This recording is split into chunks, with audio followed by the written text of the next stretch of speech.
नमस्कार, मैं रघुनाथ प्रसाद आज चर्चा कर रहा हूँ बिहार में नए अलायंस के तहत माननीय नीतीश कुमार जी के नेतृत्व में बनी महागठबंधन 2 की सरकार की,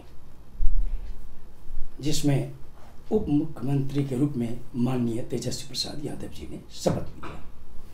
वर्ष 2015 में महागठबंधन 1 की सरकार बनी, जो बहुत ही कम अवधि तक चली और 2017 में पुनः एनडीए की सरकार बन गई।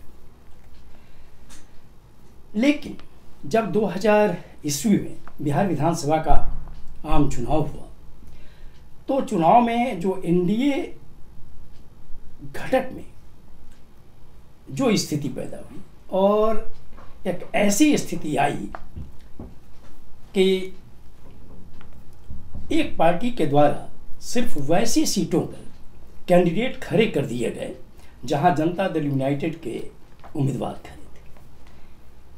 उसी समय यह लगने लगा था कि आज ही एक तरह से मतभेद का बीजारोपण हो गया। फिर भी लगभग पौने 2 वर्षों तक किसी न किसी तरह यह सरकार चलती रही, लेकिन विभिन्न तरह के ऐसे इशूज आए जहां माननीय नीतीश जी, चूंकि वो समाजवादी पृष्ठभूमि के नेता हैं, धर्मनिरपेक्ष व्यक्ति हैं, इसलिए उन्होंने कभी भी वैसे किसी भी कार्य से समझौता नहीं किया जो इन महत्वपूर्ण मूल्यों के खिलाफ था। कैसी परिस्थिति आ गई, निश्चित तौर पर यह सोचना पड़ेगा जो केंद्र में सत्तारूढ़ दल है, जो इस देश की सबसे बड़ी पार्टी है बीजेपी को, कि आखिर बारी बारी से जो उनके घटक दल हैं वे क्यों अलग होते गए, और जो सबसे बड़ा घटक और बहुत पुराना घटक जेडीयू था, उनके नेता माननीय नीतीश जी को यह निर्णय लेने के लिए क्यों मजबूर होना पड़ा।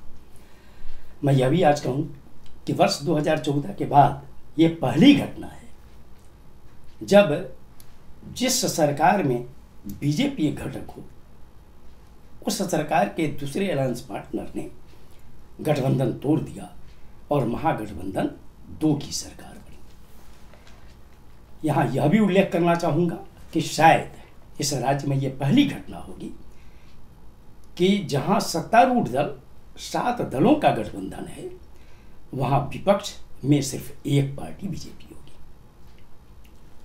बिहार की भूमि, मैं यह कहना तो नहीं चाहूँगा, सभी दल अपने अपने तरीके से कार्य करते हैं, लेकिन बिहार की भूमि में बड़े विभूतियों का जन्म हुआ है और उसमें शोषितों, वंचितों, कमजोर वर्गों की आवाज़ के रूप में जननायक कर्पूरी ठाकुर जी का उदय हुआ था।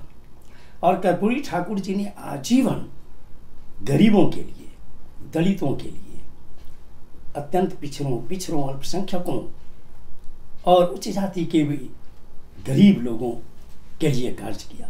वे सब वंचितों की आवाज़ बने रहे आजीवन। निश्चित तौर पर माननीय नीतीश कुमार जी समाजवादी नेता हैं और कर्पूरी जी के वो शिष्य हैं। तेजस्वी जी भी समाजवादी परिवार से आते हैं। कर्पूरी जी को सान्निध्य प्राप्त हुआ था महान समाजवादी नेताओं डॉक्टर राम मनोहर लोहिया और जयप्रकाश बाबू का। इस धरती में वैसे भी काफ़ी जागृति है। हम लोग ये चाहेंगे कि अभी जो ये सरकार बनी है बिहार में, निश्चित तौर पर यह काम करे समाजवादी आइडियोलॉजी के आधार पे, धर्मनिरपेक्षतावाद की आइडियोलॉजी के आधार पे, शिक्षा, स्वास्थ्य, रोजगार के फ्रंट पर अच्छा काम करे, महंगाई के फ्रंट पर कि कैसे कम किया जाए और गरीब को फ़ायदा पहुँचे, इसके लिए यह सरकार काम करे। आज जो शपथ हुआ है, माननीय मुख्यमंत्री जी से जब पत्रकारों ने कई तरह के प्रश्न किए तो उन्होंने मुस्कुराते हुए एक जवाब दिया कि वे पूरे देश में विपक्षी दलों की मजबूती के लिए काम करेंगे।